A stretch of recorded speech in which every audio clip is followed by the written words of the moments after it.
bien que ce sont des œuvres d'adoration qu'il aime en tout temps, mais plus particulièrement pendant cette période-là. Maintenant, ce qu'il est important de se rappeler, c'est le mérite de ces 10 jours. En ce qui concerne le mérite de ces 10 jours, il y a un hadith rapporté par par Ibn Abbas et un autre par Abdullah ibn Umar radiyallahu anhuma. عن عبد الله بن عباس رضي الله عنهما عن النبي صلى الله عليه وسلم قال: ما من أيام العمل الصالح أحب إلى الله فيهن من هذه العشر. قالوا: ولا الجهاد في سبيل الله. قال النبي صلى الله عليه وسلم: ولا الجهاد في سبيل الله إلا رجلا خرج بنفسه وماله ولم يرجع من ذلك شيء. رواه l'imam al-Bukhari.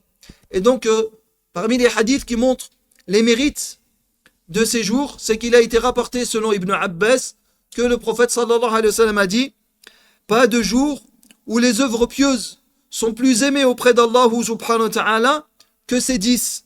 Alors ils ont dit: même pas le combat dans les sentiers d'Allah. Alors le prophète sallallahu alayhi wa sallam a dit: même pas le combat dans les sentiers d'Allah, sauf celui qui sort avec sa personne et ses biens et qu'il ne revient rien de cela. Rapporté par l'imam al-Bukhari rahimallahu ta'ala.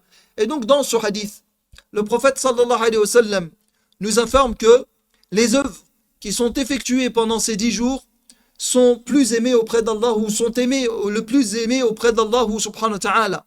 Et dans d'autres versions, elles sont plus valorisées ou plus importantes auprès d'Allah subhanahu wa ta'ala.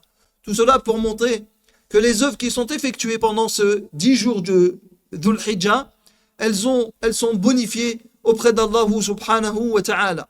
Et donc le croyant, lorsqu'il sait que Allah subhanahu wa ta'ala, il aime ces œuvres qui sont effectuées pendant ces jours-ci, bien que ce sont des œuvres d'adoration qu'il aime en tout temps, mais plus particulièrement pendant cette période-là, pour montrer l'importance et qu'il a bonifié les actions qui sont effectuées pendant ces jours.